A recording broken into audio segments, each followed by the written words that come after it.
Hello hi ನಮಸ್ಕಾರ, welcome to food media traveller. ನಾನು ಶರತ್ ಕುಮಾರ್.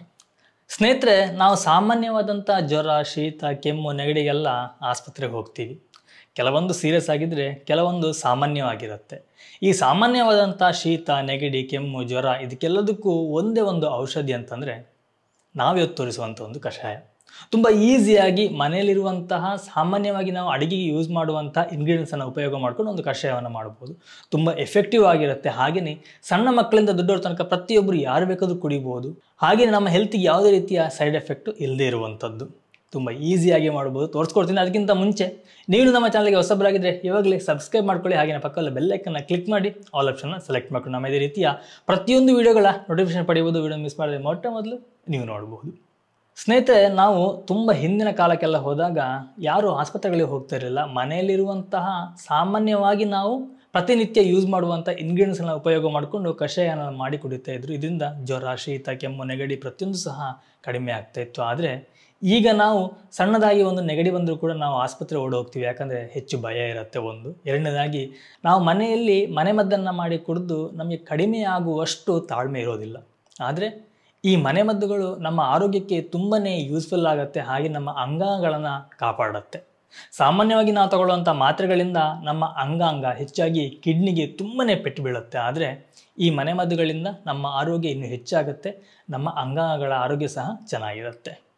ಬನ್ನಿ ನಾವು ಇವತ್ತು ಈ ಕಷಾಯ ಮಾಡೋದು ಹೇಗೆ ಅಂತೇಳಿ ನೋಡೋಣ. ಸ್ನೇಹಿತರೆ, ನಾವೀಗ 1 ಟೀ ಸ್ಪೂನಷ್ಟು ಕಾಳುಮೆಣಸನ್ನು ತಗೊಂಡಿದ್ದೇವೆ, ಅರ್ಧ ಟೀ ಸ್ಪೂನಷ್ಟು ಜೀರಿಗೆ, 1 ಟೀ ಸ್ಪೂನಷ್ಟು ಕೊತ್ತಂಬರಿ, ಅರ್ಧ ಟೀ ಸ್ಪೂನ್ ಮೆಂತೆ, 1/4 ಟೀ ಸ್ಪೂನಷ್ಟು ಓಮ, 2 ತುಂಡು ಚಕ್ಕೆ, 4 ಲವಂಗ.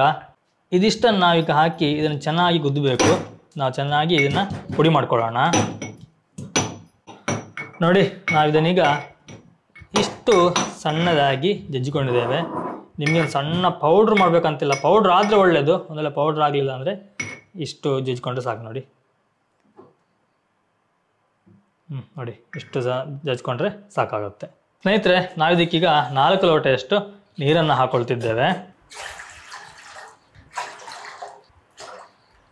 ನಾವಿಲ್ಲಿ ಪುಡಿ ಮಾಡಿಟ್ಟಂತಹ ಪುಡಿಯನ್ನು ಹಾಕೊಳ್ತಿದ್ದೇವೆ. ನಾವು 4 ಲೋಟಕ್ಕೆ ಎಷ್ಟು ಬೇಕೋ ಅಷ್ಟನ್ನು ಪುಡಿ ಮಾಡಿರುವಂಥದ್ದು. ಹಾಗೂ ತೋರಿಸಿದ ಸಾಮಗ್ರಿ ಕೂಡ 4 ಲೋಟಕ್ಕೆ ಬೇಕಾದಷ್ಟು ತೋರಿಸಿರುವಂಥದ್ದು. ನಾವಿದಕ್ಕೆ ಸುಮಾರು 5 ಟೀ ಸ್ಪೂನಷ್ಟು ಪುಡಿ ಮಾಡಿದಂಥ ಬೆಲ್ಲವನ್ನು ಹಾಕೊಳ್ತಿದ್ದೇವೆ. ನಾವಿದಕ್ಕೆ 2 ಕಾಳಷ್ಟು ಕಲ್ಲುಪ್ಪನ್ನು ಹಾಕೊಳ್ತಿದ್ದೇವೆ. ಹಾಗೆಯೇ 1 ಚಿಟಿಕೆಯಷ್ಟು ಅರಿಶಿನ ಪುಡಿ. ಇದನ್ನೆಲ್ಲ ಹಾಕಿ ಸ್ವಲ್ಪ ನಾವು ಮಿಕ್ಸ್ ಮಾಡಿ ಇಟ್ಬಿಡೋಣ. ಕ್ಲೀನಾಗಿ ಕುದಿ ಬರಲಿ. ನಾವೀಗ ಇಷ್ಟು ಸಣ್ಣ ಒಂದು ಶುಂಠಿ ತಗೊಂಡಿದ್ದೇವೆ. ಈ ಶುಂಠಿಯನ್ನು ನಾವು ಚೆನ್ನಾಗಿ ಜಜ್ಜಿಕೊಳ್ಳೋಣ. ನಾವೀಗ ಇದ್ರ ಜೊತೆ ಗುದ್ದಿರುವಂಥ ಶುಂಠಿಯನ್ನು ಸಹ ಹಾಕೊಳ್ತಿದ್ದೇವೆ. ಹಾಕಿ ಒಮ್ಮೆ ಮಿಕ್ಸ್ ಮಾಡಿ ಈಗ ಇದನ್ನು ನಾವು ಮುಚ್ಚಿ ಒಂದು 5 ನಿಮಿಷಗಳ ಕಾಲ ಕುದಿಲಿಕ್ಕೆ ಬಿಡೋಣ. ಸ್ನೇಹಿತರೆ ನೋಡಿ, ಈಗ ಕುದ್ದು ಸುಮಾರು 3 ಲೋಟದಷ್ಟು ಆಗಿದೆ. ಇಷ್ಟಾದರೆ ಸಾಕು.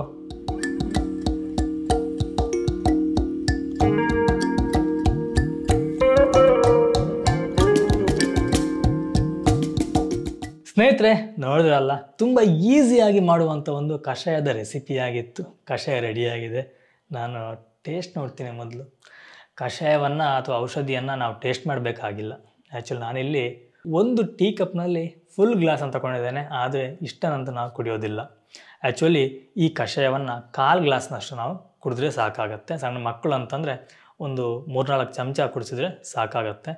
ಹೆಚ್ಚಾಗಿ ನಾವು ಕುಡಿಬಾರ್ದು. ಆದರೆ ವಿಡಿಯೋದಲ್ಲಿ ತೋರಿಸ್ಬೇಕಲ್ಲ ಅಂತ ಹೇಳಿ 1 ಫುಲ್ ಗ್ಲಾಸನ್ನು ತಗೊಂಡಿದ್ದೇನೆ.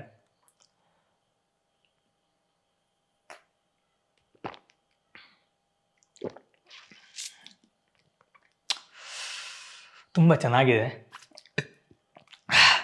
ಖಾರವಾಗಿ. ಹಾಗೆಯೇ ಪ್ರತಿಯೊಂದು ಮಸಾಲ ಐಟಮ್ ಅದರಲ್ಲಿ ಇರೋದ್ರಿಂದ ಗಂಟ್ಲಿಗೂ ಸಹ ತುಂಬ ಚೆನ್ನಾಗಾಗುತ್ತೆ. ನಾರ್ಮಲಾಗಿ ನಮಗೆ ಗಂಟ್ಲು ಕಟ್ಟುವಂಥ ಸಮಸ್ಯೆ ಆಗುತ್ತೆ. ಅದಕ್ಕೂ ಸಹ ನೀವು ಈ ಕಷಾಯವನ್ನು ಕುಡಿಬಹುದು. ನೆಗಡಿ ಆಗಿದ್ದಾಗ ಸಹ ಈ ಕಷಾಯವನ್ನು ಕುಡಿಬೋದು. ತುಂಬ ಅಂದರೆ ತುಂಬ ಎಫೆಕ್ಟಿವ್ ಆಗುತ್ತೆ.